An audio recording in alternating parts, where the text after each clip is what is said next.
Hey y'all. I should have done this earlier.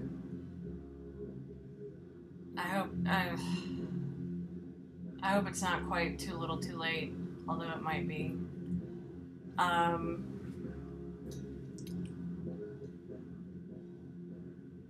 I just wanted to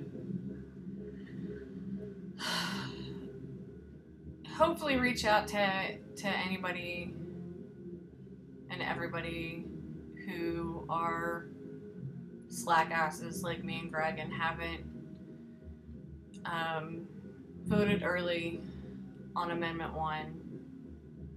Um, we're 14 points behind, I think, in the polling, the most recent polling, and I'm really surprised by that and really saddened. And I don't know. I just wanted to do something, anything I could, other than us driving our butts down to vote and inundating people on Facebook, which I've already been doing about it. I just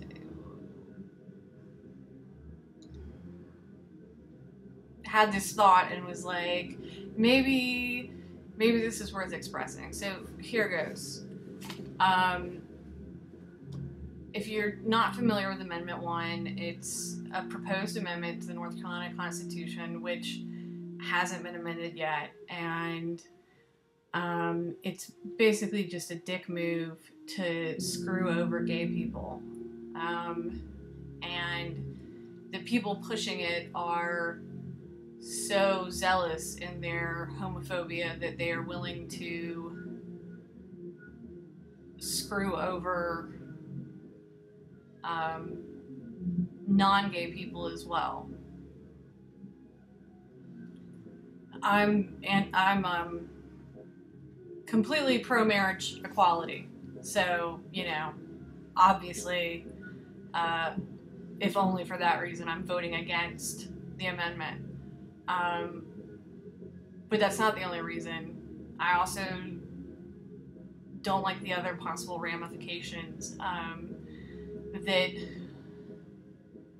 it'll hurt unmarried straight couples, that it'll hurt children, that it'll hurt senior citizens, that widows or widowers might have to marry a new spouse when they wouldn't otherwise, just to protect their pensions or whatever.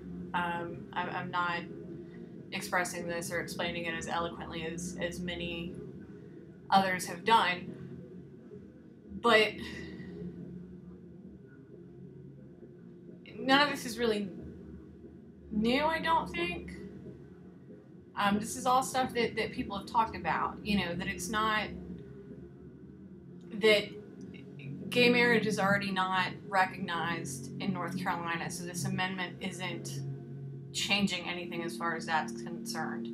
And then the only domestic partnerships, common law marriages, civil unions, other domestic partnerships, that the only ones that are legally recognized in North Carolina are heterosexual. And that also has implications for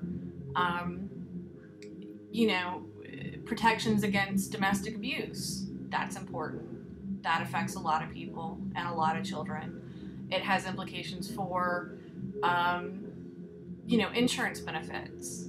Like, if right now, if people can get their domestic partner, straight people can get their domestic partnership recognized legally, then they can get benefits. If it's not legally recognized, because it wouldn't be under Amendment 1, then all that goes out the window. But really, like, I don't think that's more important to consider than, well, for me personally, I don't find that more concerning than the attempt to strip gay people have even more civil rights than they've already had stripped.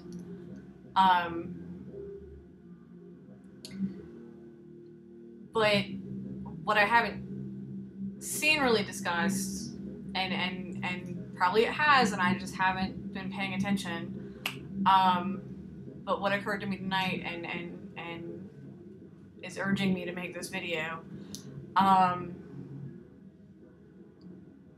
is I don't tend to think of myself as a person with spirit. I never really had school spirit. You know, I was okay with the schools I went to. I liked the schools I went to, but other than that, for a long time, I didn't consider myself a patriot.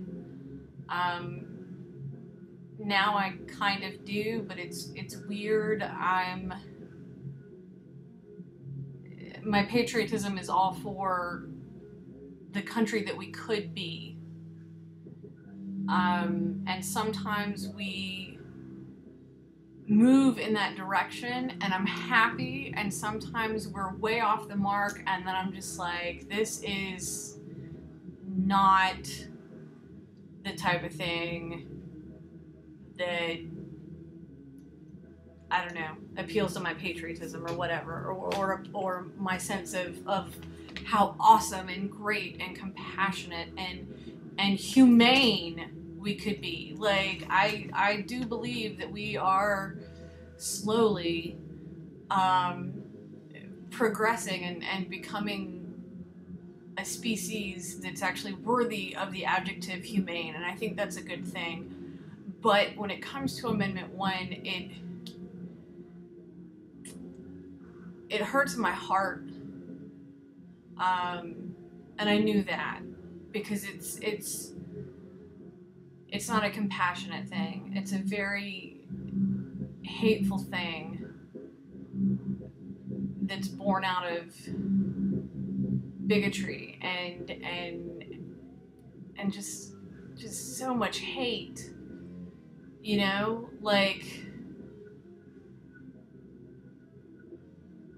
some people hate gay people so much that they're willing to hurt tons of non-gay people just to stick it to gay people just a little bit more. And, you know, like, I'm not surprised by that, but I feel like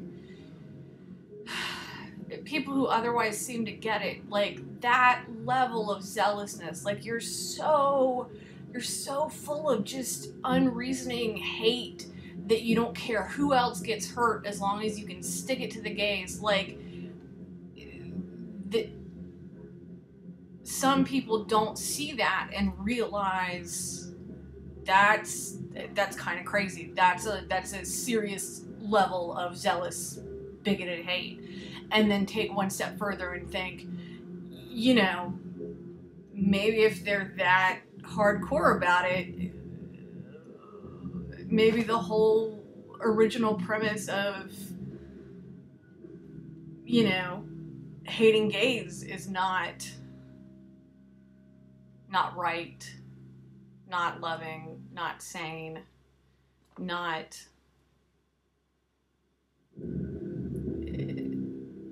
progress, not humane, you know. But I knew that it hurt in my heart for those reasons. What I realized tonight, and what people have probably been discussing, and I just haven't seen it, but in case they haven't, I just want to put it out there, is that it hurts in my head too, because it's so fucking stupid. It's stupid. It, like,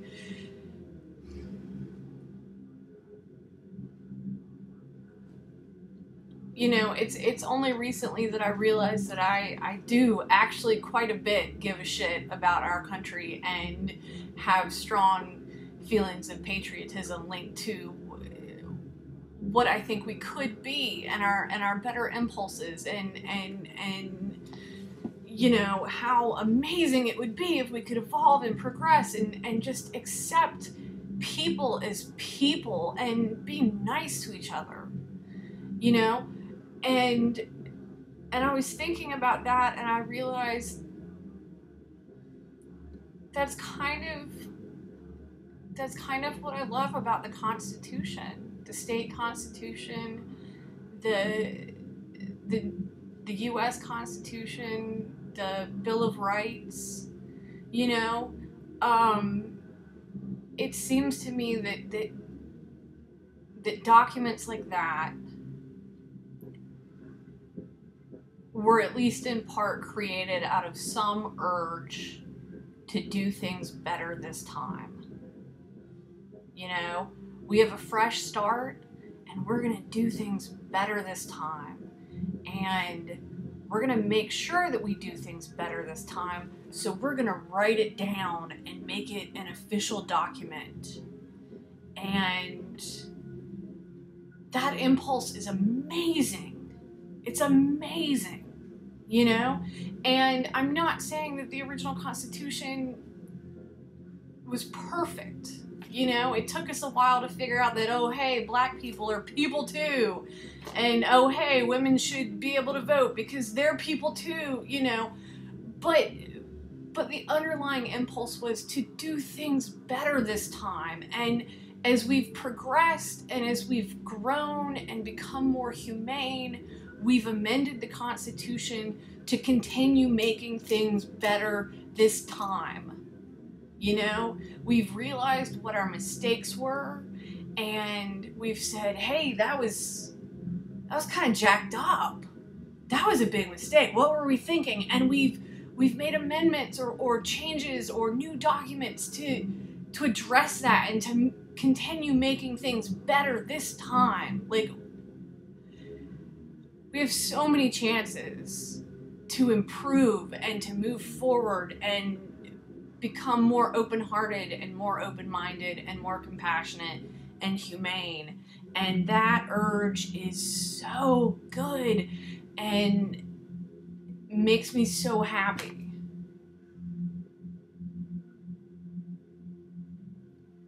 But the First Amendment that we're proposing making to our state constitution is not to address a mistake we made. And not to say, hey, we realize that this group of people that we've been crapping on are people and deserve basic civil rights. And we're going to fix that. The proposed amendment is to actually strip even more civil rights from people who have had their rights stripped and denied. And it's also going to strip rights from people that aren't the target, because the people behind it don't care about the collateral damage. It's so important to them to hurt other people as much as they can. And it just hurts my head and it hurts my heart. And it makes me really sad, you know? Like, I don't know how anybody can think that things aren't going to change. Like, it's slow, you know. We're stubborn. We're set in our ways. It can take a while. But we eventually figured out that black people are people too. And we eventually figured out that women are people too. And we eventually figured out that, hey, we kind of dicked over the Native Americans. That was shitty. You know, like, we've made all these realizations, and we've tried to make things better each time. You know, and the queer civil rights movement,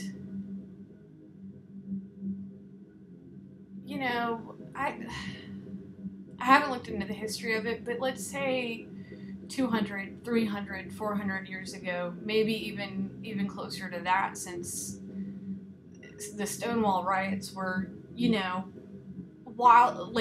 occurred during my lifetime. Like, there wasn't a civil rights movement because they weren't seen as people, but they are now. And how can you look at our history of learning that we're all human beings and we all deserve basic civil rights, and not see that no matter what you personally feel right now in 2012, that 50, 100, 200 years down the line, however long it takes, maybe 10 years down the line, maybe we're on the brink of a huge epiphany and it's going to happen much sooner than we expect, or maybe not. But at some point,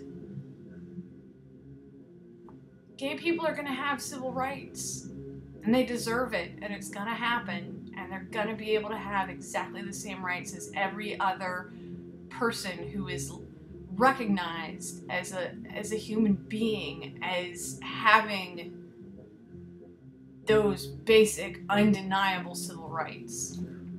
So it's gonna happen.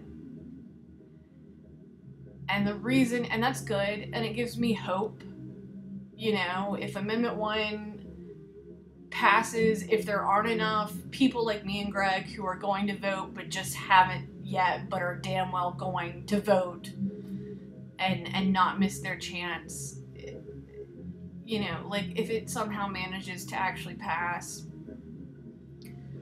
I'll be sad, but I know that eventually we're gonna get there. It might not be in my lifetime. I wish it would be. I wish I could see us become better people. But I'll still be hopeful, because I think that's just, you know,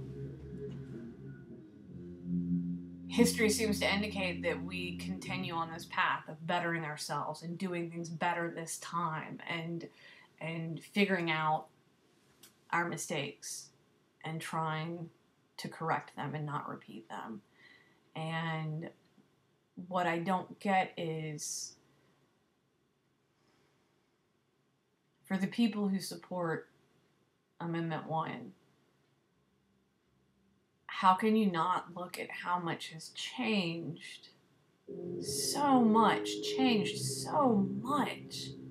Things that people felt were true, you know, and undeniable, and just fact. That black people weren't people. That women weren't equal to men. You know, that Native Americans didn't really have a claim to this this nation because we were the conquerors, or, you know, tons of stuff you want to talk about. Like, I've been reading books about werewolves and Native Americans, so I'm kind of in that mode, but there's so many examples of us figuring out that we were wrong and then correcting it, or trying to, and actually sincerely trying to say, cool, it's gonna be better this time, we're gonna do it. How can you look at that history and not realize that that's what's gonna happen with queer people? You know, it may not happen with you. It may not happen in your lifetime. It may not happen in my lifetime. Sorry about that. My computer went to sleep, and if you can hear the band practice Greg's having, I apologize for that, and I apologize for my room being messy. But that's not what's important. What's important is that we are going to get there. We are absolutely going to reach a point where we accept each other, where we're not prejudiced, where we understand that queer people are people too, and have every right to basic civil rights because they're human beings. I don't know how you can deny that that's going to happen eventually.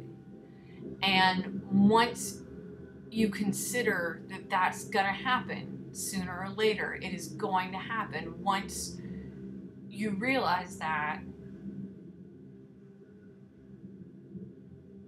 how can you vote for Amendment 1?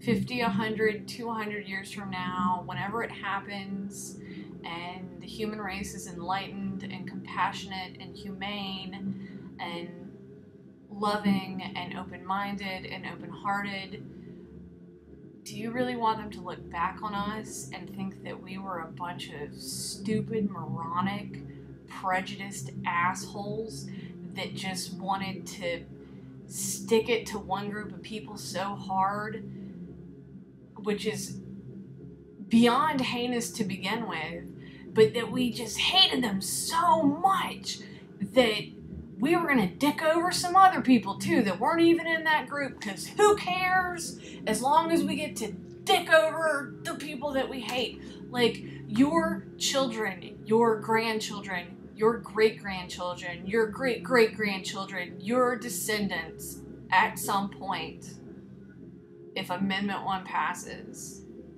are going to look back and they're going to say, what the fuck were they thinking?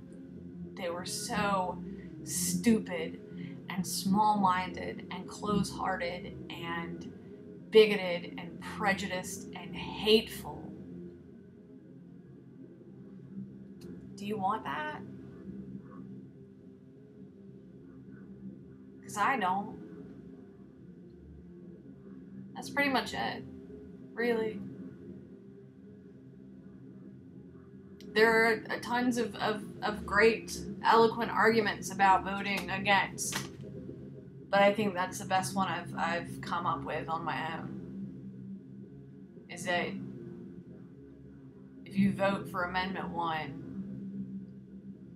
I can absolutely guarantee you that one day one of your descendants, like, will be learning about it in a history class and they'll all be laughing about how backwards and stupid and hateful we were. Do you want that? Do you want your kids or your grandkids or your great-grandkids or your great-great-grandkids or whatever? Do you want them to be like, oh yeah, I think great-great-great-great-great-grandmother Kathy was a complete asshole who voted for that. Yeah, that side of the family. No, you don't want that. So let's not let it happen. Let's give our descendants a reason to look back at us and say, yeah, we did it right and we're making it better this time. So vote no. And make sure you vote. Don't miss your chance.